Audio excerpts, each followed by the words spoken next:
Hi everyone, Aaron here for Zollotech, and today Apple released macOS Tahoe 26 to the public. macOS 26 Tahoe is available around the world at the same time for everyone on all macOS Tahoe supported devices, which this year includes all Mac computers with Apple Silicon from the M1, meaning M1 Mac Mini, iMac, all the way to the latest M4 MacBook Pro, and of course future Macs as well. They're also still supporting the MacBook Pro 16-inch from 2019, a MacBook Pro 13-inch from 2020 with 4 Thunderbolt 3 ports, iMac 27-inch from 2020, and Mac Pro from 2019. The update varies in size depending on the device you're installing it to and update you're installing from, but this came in at 10.72 gigabytes on my M4 Max MacBook Pro 16-inch, but can be as big as 15 gigabytes on other devices I've seen as well. Now in this video, I won't cover every single feature that carries across to things such as iOS 26 as they overlap, but we're going to cover everything new in macOS Tahoe 26 specifically. Now the first thing is the overall design. Apple has this new design language called Liquid Glass that you'll find across everything with consistent icons, refractions, reflections, and different changes throughout to make it feel fresh, consistent, and new. So the dock here, we have new icons such as Finder, we have a new Apps icon, a new Safari icon, and everything has a little bit more depth, such as Mail and Music and App Store and even Preview. Everything has been changed. You can see also there's some icons that have gray around them. This is typically because the icon hasn't been updated yet for macOS Tahoe, but should be updated probably by the time you're watching this video or later in the week, as different third-party developers include these updates with Liquid Glass, including WhatsApp and many others. Now you may have already noticed many of the widgets have the Liquid Glass design. If we click the icon here in the upper right, you'll see that we have a battery widget with Liquid Glass, and you'll see those changes throughout with things such as the Control Center and everywhere else. We'll talk more about that in a moment, but there's a lot of customization here down in the dock. So if we go into System Settings, just like on iOS under Appearance, we now have the option for not just dark icons with different looks, but also clear icons as well. So it takes a second for it to change. Give it a second here, and then we can go to light mode or dark mode icons. We also have tinted icons as well that you can change if you want, change them to a different theme, whatever works for you. But we'll come back to clear. If you like that, you can use it. If not, switch to dark or default. We'll switch between a few to show you the changes throughout, but right now we'll stick with default. Also, you may have already noticed there's no menu bar at the top. Apple removed it. It's completely transparent, but there is an option to bring it back under your system settings under menu bar. You can show menu bar background if you prefer to have that for a little bit more separation. They've left the option there. So again, fully customizable, whichever works for you. If we go up to the Control Center, this has been updated as well. It has that Liquid Glass design with new animations, which again show refractions and reflections and translucency. And also if we go back, maybe to Bluetooth, you can see how everything sort of animates out. It has sort of a bounce to it.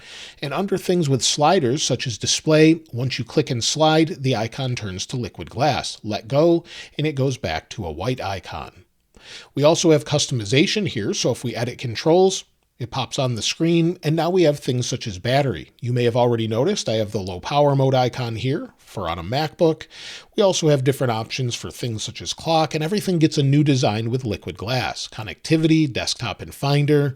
And we also have new options for tiling. So if I want to tile here, we have tile window left and corners, tile window left and right, or tile windows to the corners. If we go out of this, you'll see we have shortcuts we can run from the Control Center. There's also options for third-party app controls for developers if they choose to add that. So lots of things here if you want to utilize that now.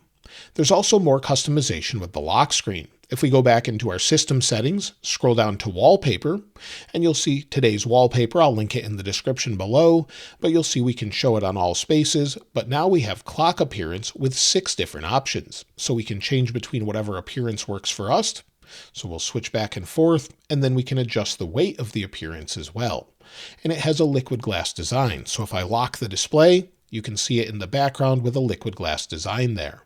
Again, unlock, and we return where we are with all the new wallpaper options. So these new wallpaper options, there's quite a few, about 15. If I click to this one, you'll see that it shows the animation here at the top, what you can expect if you lock the display. We also have light and dark mode options for this, so we can leave it in automatic, whatever works best for us. And then also under landscape, we have quite a few as well. So we have Tahoe Day. Let me minimize this so you can see it. And if we lock the display, again, this animates. It shows some shimmers off the water. Looks pretty nice. We have the same thing for different times of day also. So we have Tahoe morning, Tahoe evening, Tahoe night. And again, if we lock it, you can see the same thing animates again, just like it started to do that last year. Now, also in this, you'll see many different changes and updates with things such as different landscape wallpapers. As we continue to scroll down, of course, we have cityscape, underwater, earth, and we can shuffle aerial, we can shuffle landscape, whatever we'd like. We can have these shuffle regularly. And then, of course, we have the standard Mac ones or different colors. So lots of nice options. Again, the clock appearance on the screensaver, we can adjust that. Just have it on the lock screen or both. Whatever works best for you, you can customize it now. Now, if we go back, we'll switch to the wallpaper we were already on. One of the biggest changes to macOS Tahoe 26 is the removal of the app launcher. This is something they've completely removed and replaced with the new apps icon. This brings you in, lets you customize it. You can go to productivity and finance, go back here, and this goes along with things they've changed that I'll show you in a moment, with search and spotlight. So you'll see all of the different icons. Again, many new ones. We can, of course, move this around if we'd like, but many new ones. As we scroll down, you'll see some new apps we'll talk about in a little bit, but things such as podcasts have changed, more depth, again, to match what we have on iOS. We also have a new QuickTime player. And if we go into system settings, again, like I said, we'll go to appearance, switch it to dark so you can see it here. They all get dark mode icon updates as well. So QuickTime looks completely different. And then clear icons also. So if you prefer clear, you have that option now. Completely clear icons, whatever works best for you. But I find that the contrast of default or dark works best for me. Now, again, if we go back into apps, you can click and drag and sort of remove them, but you can't really delete them easily. If we right click, there's not really an option for that, but we do have the option to add things from our iPhone. So if you have a connected iPhone, utilizing iPhone mirroring, if it's available in your country, you can show all of your iPhone apps as well and open them up here. So it's great. You can get all those notifications, but maybe you want to use a specific app, whether it's email from your iPhone or just an app that you don't have on the Mac that you want to show on the side. You can show that, or you can remove this altogether. Either way, if you have it connected through mirroring, you have that option now. Another change is to Spotlight Search. Now we can move our icon to the left here when we're in applications and get right back to it. And you'll see Spotlight. And as I move my cursor to the right, it changes and we have different options. We have applications, we have files, we have actions, and also a new clipboard that's built in. So you can get to this a couple different ways. You can hit Command Space, it will bring it up. You can move it to wherever you'd like. You can also click the icon in the upper right if you have that here for Spotlight Search. Again, you can go to your applications, click back, go to maybe your files. You can see those here. If we go back, we now have the option for actions, which we'll talk about more in just a moment. And then we can go back and click on clipboard. So if it's something I recently copied, you can see where it was copied from, and it's intelligent as it remembers things that are copied, but not necessarily passwords. It understands that there's a password and you probably don't want that in your clipboard. You, of course, can clear it, and there's settings for clipboard as well if you want to customize this and maybe remove it. So scroll to the bottom, and then you have clipboard search. You can turn that off also. Within Spotlight, one of the biggest changes is now we have more options. So we can search websites like YouTube or IMDb directly from Spotlight by typing the name of the website, followed by tab. So maybe YouTube, tab, and then we can maybe search something else. We also have the option to run shortcuts or quick keys, as Apple calls them. I've already created a few. So AR stands for Add Reminder, and I can set it to Add Reminder to Work, hit Return, and add a reminder, record a video. And now it's added the reminder. We also have a shortcut for it as well. If we go back and I type something such as SM for send message, you'll see it says send message, and then we can customize who it's sent to. You also have the option to customize on the right-hand side, and it stands for Smart Invite as well. So you can fully customize this based on what you want and create a ton of shortcuts if you prefer to work that way. You can also filter search results, and you can do other things such as send messages. So not only can you send a message like I showed, you can send an email, create a note, play a podcast, create a calendar event, place phone calls. We'll talk about that more in a moment, and activate any shortcut you've created as well. It's also contextually aware, so it understands if maybe you're in Safari or Messages and you've copied something, it can give you suggestions based on what you've copied. And if we go into shortcuts, we'll just hit Command Space, type short, hit return, and we go right into shortcuts. Shortcuts gets updated with quite a few new features. One is automation. We now have automations here, so you can create those, and you'll see time of day, messages, and everything else. We also have some new options in Gallery that include Apple Intelligence on supported Macs. You can use models. This is again the same on iOS, summarize a PDF, or maybe you want to create an action in your shortcut that utilizes something with Apple Intelligence. You now have the option to summarize text or anything else. There's also more options for things such as maybe battery. We can search for that, get battery status, when it's battery level or charging or connected to a charger.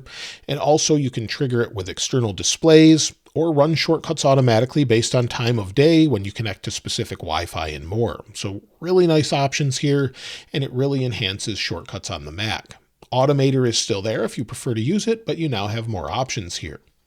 If we close out of this, you may have already noticed that one of my folders here on the desktop has a glyph on the front and is blue. If we option click and then go to Customize Folder, you can see different options for glyphs. So we can scroll down. There's tons of different options here. We can make it a star symbol.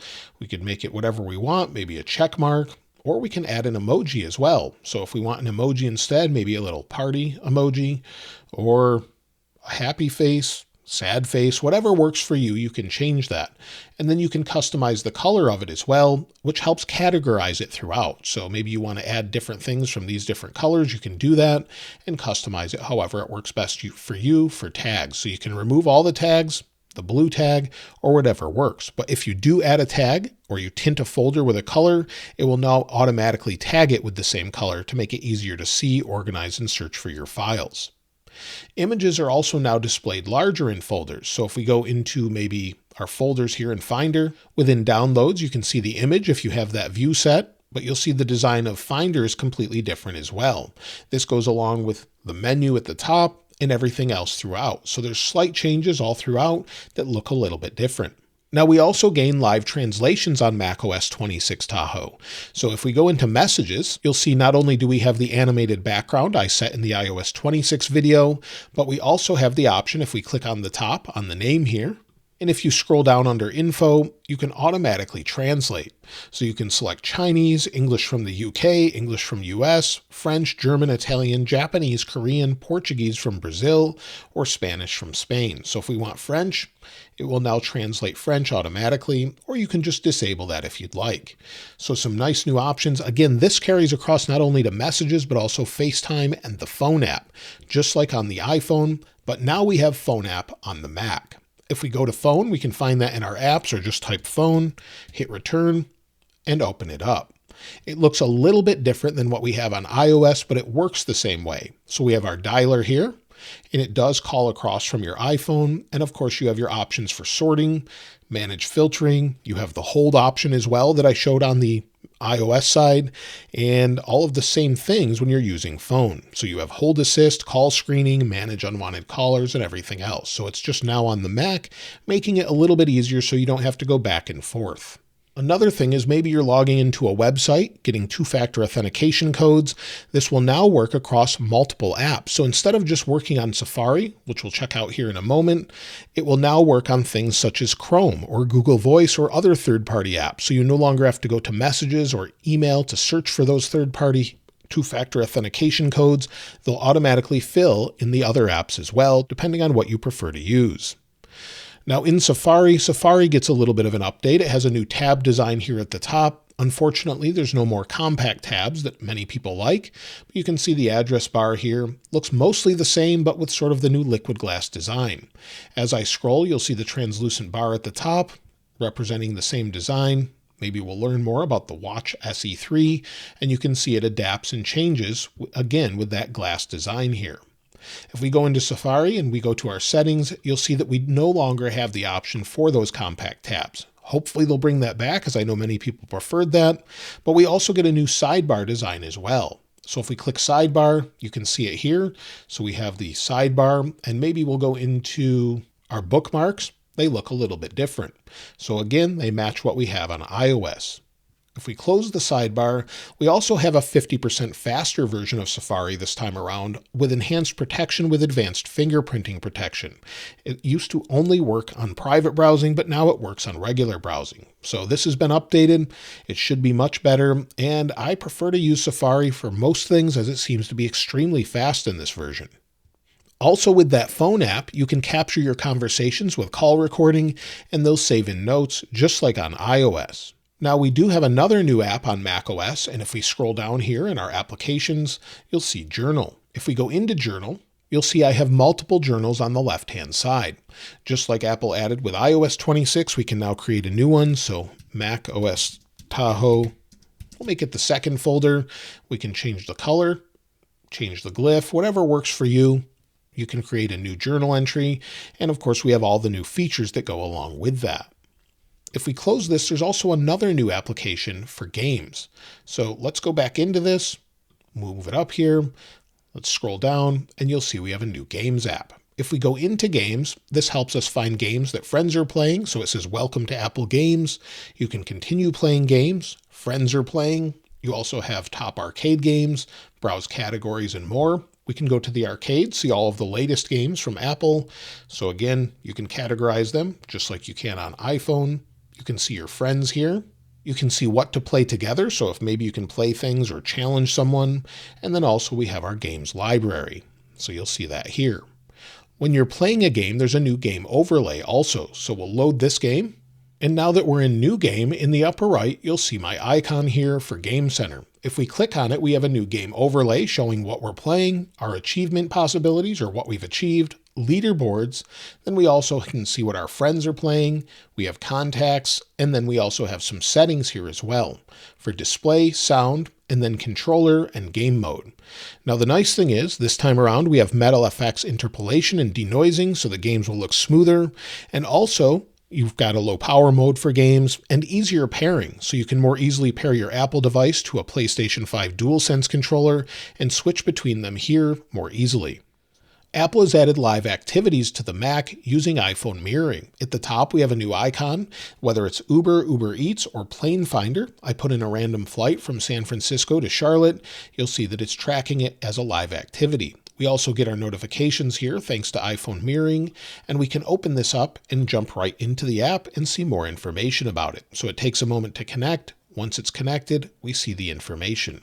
So it's great to have the live activity here. Maybe you're working on something on your Mac and you have to track a flight, or maybe you're waiting for Uber Eats. It should show that here as well. So it's just really convenient to have here.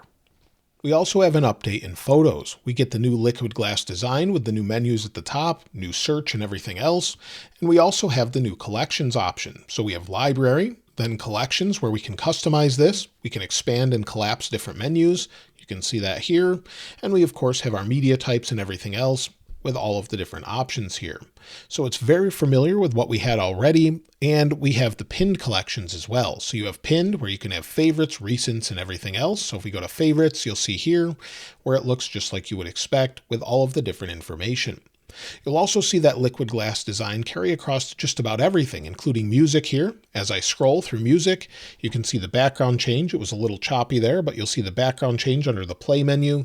So it has that design throughout. And again, it changes depending on light or dark mode. We'll go to new, and the design is pretty much the same, but you'll see new sidebars and changes with curved designs throughout. We also have quite a few nice new accessibility features. The first one has to do with Magnifier. We have a new Magnifier app within the Mac, and this is really great because you can use it with additional cameras. So if maybe we go into Magnifier, let's open it up here. We can use the camera on the front of the Mac itself. You'll see my camera overhead and the room in the background. But if we go up to camera, we can go to iPhone 15 or 16 Pro Max rather, enable the camera, and now you can see my desk where we have a couple phones here, and then we can magnify them. So maybe we've got a lecture we're at and we can't see the board. We want to zoom in and maybe capture some of that information. We can do that. If we click the sidebar here, we can control things such as contrast and brightness. We also have different filters to help us see a little bit better. So maybe we want black and white or sort of a yellow and black look. We can change this to help with contrast and the overall look so that we can see it better. We can also straighten a photo that was taken. So they've added magnifier. Again, hopefully this will help if maybe you're trying to capture information at a lecture, a presentation, or just something in general.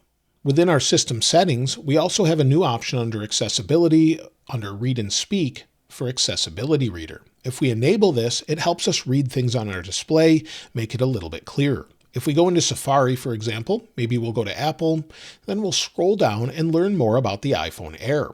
Now, using a command shortcut, holding command and hitting escape, we can bring up the accessibility reader and see what's on the display, scroll down, and make it much easier to read. So as I'm reading through information here, you'll see I can adjust this and fully customize it.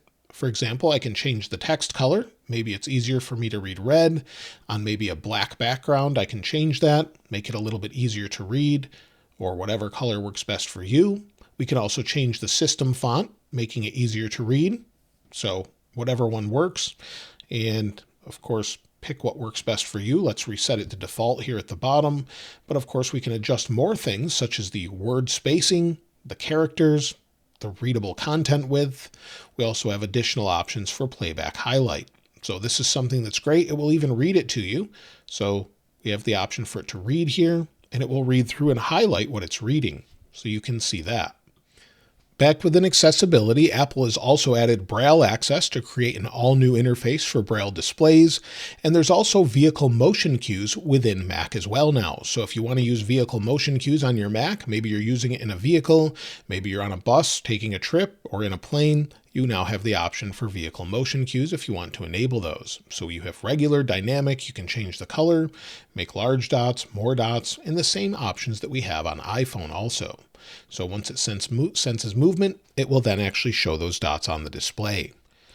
We also have updates to Apple Intelligence. If we go down to maybe Image Playground here, we now have the option to go into New Image, and you'll see the option up here, not just for Genmoji, but ChatGPT, Sketch, Illustration, and Animation.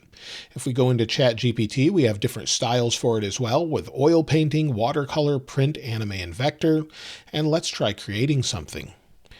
A liquid glass, let's try this. Liquid glass, Apple logo, hovering over Apple Park. Let's see what it comes up with. So it completed, and you'll see that we have a liquid glass or a glass apple icon hovering over Apple Park. Of course, you can modify this however you'd like. So if we click off of this, maybe this time we'll go to Genmoji, and now we can combine Genmoji and give them expressions as well. So maybe a happy emoji sitting on a chair with a hat on. And let's see what it comes up with. So that came back pretty quickly. How about combining this with something else? Sitting on a porch. Let's see what it comes up with. Give it a second. And now it has a little icon here with it sitting on a porch. Now the emoji has legs. So this gives you an idea of what you can do or create with it. And of course, you can change the option to whatever works best for you. You also can change things such as hairstyles and more for personal attributes. Now Terminal also gets an update, so you'll see all of the different utilities down here, but if we go into Terminal, there's a couple updates here with the new design. It also supports 24-bit color and powerline fonts along with a liquid glass aesthetic. So you can see it's slightly translucent there in the background and has that new look to it. So if you want to utilize Terminal, you can do that with all of those new options now. Now, as I mentioned before, I'm not going to cover everything new in macOS Tahoe that carries across to iOS, but there's lots of different changes throughout to things such as the App Store, the way it looks. Everything has a more consistent look with liquid glass. If we go into Arcade, you'll see that here. We have app nutrition labels that talk about accessibility and many other new things. So you'll see app privacy, accessibility. Once they fill this in, that'll be available, and lots of changes throughout. Many new things, and the overall design, I'm not sure I love all of the icons, such as Finder and some others, but you do get used to them, such as the sort of oblong trash can here. So if we empty it, you can see it a little bit better. And there's other new animations as maybe we drag screenshots to the everything else folder. It opens and then closes. And of course, all the different icons. So it does take a little bit of time to get used to, and I'm sure it will improve over time, just like all the other updates. But let me know what you think of macOS Tahoe in the comments below. And if you haven't subscribed already, please subscribe. And if you enjoyed the video, please give it a like. As always, thanks for watching. This is Aaron. I'll see you next time.